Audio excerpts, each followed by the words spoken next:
Army chief का कराची में ideas 2022 के मुख्तलिफ स्टॉल्स का दौरा, शुरका और मंदूबीन से बातचीत, सिपा सलार की मलीर गैरिजन भी आमद, अफसरों और जवानों से अलविदाई मुलाकात, यादगार शहदा पर भी हाजिरी।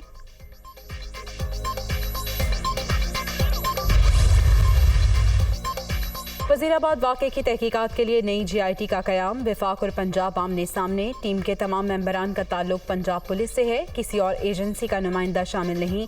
वफाकी वजारत दाखिला का एतराज़, सूबाई मुशीर दाखिला ने मौक़िफ़ मुस्तरद कर दिया।